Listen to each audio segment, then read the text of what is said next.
CM Revanth రెడ్డిపై తీవ్ర స్థాయిలో ఫైర్ అయ్యారు మాజీ మంత్రి కేటీఆర్. రేవంత్ రెగ్యులర్ సీఎం కాదు, రెన్యువల్ సీఎం అంటూ ఆరోపించారు. ఢిల్లీకి ముడుపులు చెల్లిస్తేనే రేవంత్ రెడ్డి సీఎంగా కొనసాగుతారని, లేకపోతే సీఎం కుర్చీ ఊడుతుందన్నారు. 420 హామీలతో అధికారంలోకి వచ్చిన CM Revanth Reddy GO number 17ను వెంటనే రద్దు చేయాలని డిమాండ్ చేశారు.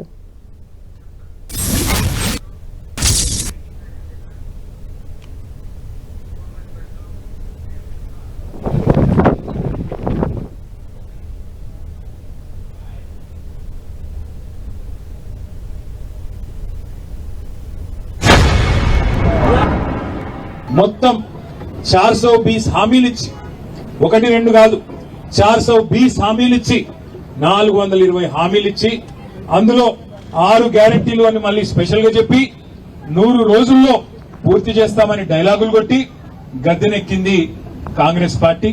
పేమెంట్ కోటాలో సీటు కొట్టిండు రేవంత్ రెడ్డి. ఆడ ఢిల్లీకి డబ్బులు పంపకపోతే సీటు గాయం. అందరికి ఆయన కెరికే, మీ కెరికే, నా కెరికే, అలా మంత్రులకు కూడా ఎరికే. అది పరిస్థితి.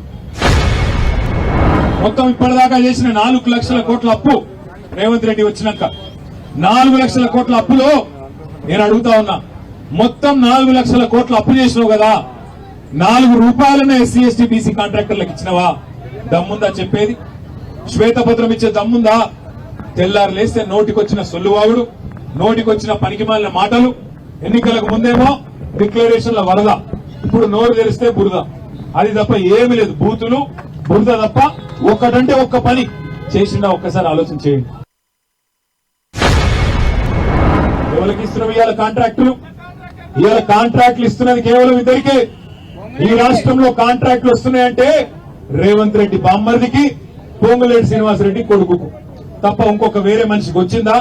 వేరే ఒక్క ఎస్సీ ఎస్టీ బీసీ సోదరుడికి ఎక్కడన్నా వచ్చిందా? ఒక్కసారి మీరు ఆలోచన చేయాలని నేను కోరుతా ఉన్నా. కొడంగల్ నారాయణపేట ఎత్తిపోతల పథకం అని 4,000 కోట్ల కాంట్రాక్టు టెండర్ పిలిస్తే 4 రూపాయలు కూడా ఎస్సీ ఎస్టీ బీసీ మైనారిటీ కాంట్రాక్టర్లకు ఇయ్యడు.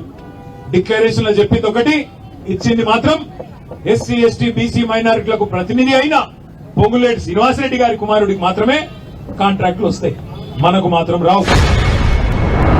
ఈ మధ్య ఇంకా కొత్త రాగం అందుకున్నాడు. 1 కోటి మంది మహిళల్ని కోటీశ్వర్లు చేసి నాకు ఇచ్చిపెట్టాడట.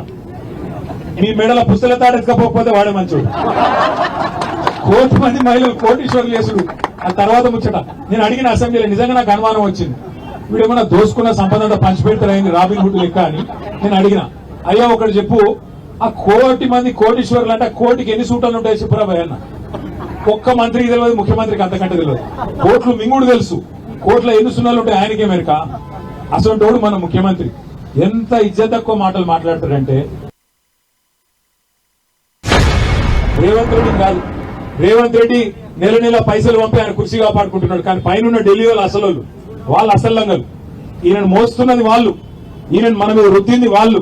నెల నెల పేమెంట్ కప్పం కట్టించుకొని ఈయనకు మళ్ళా రెన్యువల్ చేస్తున్నది వాళ్ళు. ఈయన రెగ్యులర్ సీఎం కాదు, రెన్యువల్ సీఎం. నెల నెల రెన్యువల్ కావాలి ఈయనకు. పైకి ఢిల్లీకి పైసలు పోకపోతే రెన్యువల్ రాదు. నెలకు మళ్ళీ బ్యాగులు పోవాలి, మోసుకుంటూ పోవాలి, పోయిసాడ పెట్టి లెక్క పెట్టుకొని మొత్తం మళ్ళీ అప్పుడు రెన్యువల్ టాంప్ వేసి పంపిస్తారు. ఈయన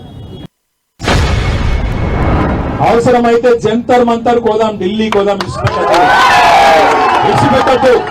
ఏదో ఇందిరా పాలకాడికి వచ్చినాం కదా, వీడికి అయిపోయింది కదా, ఇక చాలు కదా అంటే కాదు.